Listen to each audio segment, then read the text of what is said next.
Good evening, Paleo Keepers, and welcome back to the channel. Today we're on Prehistoric Kingdom, and as you can see in the background, I've already started a build. Now, if you probably can guess from the title, this build is going to be a Meganeura house. Now, you may be wondering why I'm building a Meganeura house when we don't have it in the game and only have the statues.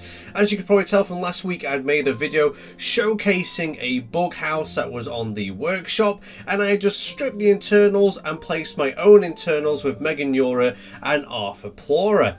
Now, I place these pictures, these videos everywhere on different social media platforms, and one of the game developers actually messaged me saying they are coming. So at some point in the game's build, may it be during the game preview or maybe after when the game is complete, we don't really know, but we just know that they are going to be coming to the game, which I am super excited. If I was to place a bet when they would be coming to the game, it's probably going to be update 16 with the vivariums. Now, we have a few species on there that are not shown. Meganeura was a predator like modern day dragonflies, and there is an insectivore selection area there, new species that's question mark. I have a good feeling that's going to be Meganeura, as it does eat invertebrates, and well, it did also eat small amphibians, small lizards, whatever it could get hold of which was small. It was a predator. It probably wasn't too fussy on who it picked to eat, as long as it was small enough for it to take on, and obviously not larger than it. Not only that, there's also a vegetarian spot there, which probably will be Arthroplora at a little guess. There is a meat eater, or two meat eater select spots, and also a fish eating select spot. So Meganeura could either fit into the meat eating or the insectivore, but I feel like it's probably going to be an insectivore. Now, as you can see right now, the style of this build is more of a slight revamped Victorian style greenhouse. It's the kind of vibe I'm going for, where you see all the white struts and everything, the copper roof kind of vibe going on there, where it's been sort of weathered down. I kind of wanted to add that to it. I was looking at a few different butterfly houses, ones I've actually been to myself and ones I saw online, and tried implementing a few different things from those butterfly houses into this build, and I had a lot of fun. I spent probably, I don't know, probably 2 hours building this, just back into it and adding little bits here and there, messing around with things just to make it look nice and fit well. These struts here, I cut a lot of it out because I go back through it and make sure it's even all the way around the building.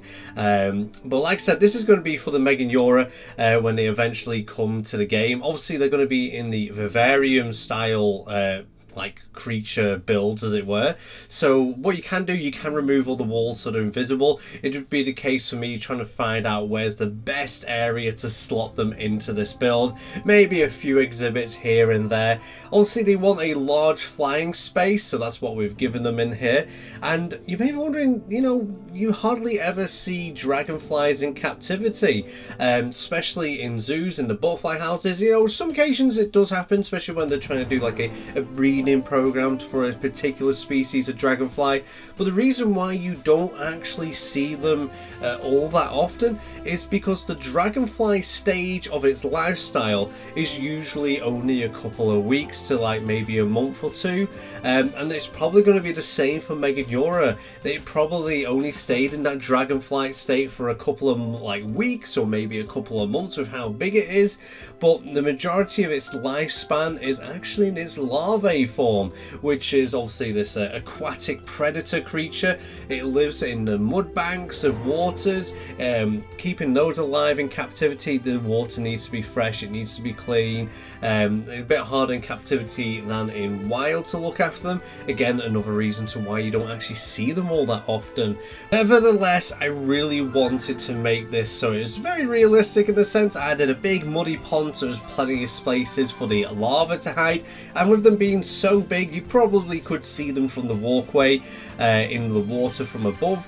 Not only that, I eventually decorate all under the water. I know it's not in a game feature yet where you can see through the water unless you're under the water itself, but eventually that is going to get sorted out, so you'll be able to see underwater from above the water, but that's a little bit later down the line, so there's no rush. But this is the final product, and I put it up on the workshop if you want to add it to your zoos, where you can edit it yourself. You can put fake statues of Meganeura in there. There's a few on the workshop which look really realistic and highly detailed, or you just have the statue ones which you can place in there and shrink down to the correct size, because they are quite big. The statues are only like, what's it, a meter wingspan or something like that, so you can sort of correct it in that kind of sense. And honestly, I had a lot of fun making this. I've also put the insect feeders in there so they have plenty of bugs to eat, and I will be really looking forward to seeing how they are added to the game, how they look in the game. But yeah, as always, I hope this has given some inspiration with your builds. Let me know in the comments, is this something you would add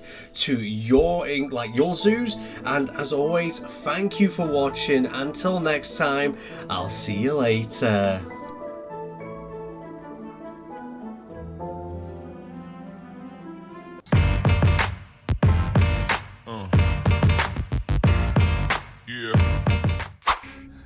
What's your story?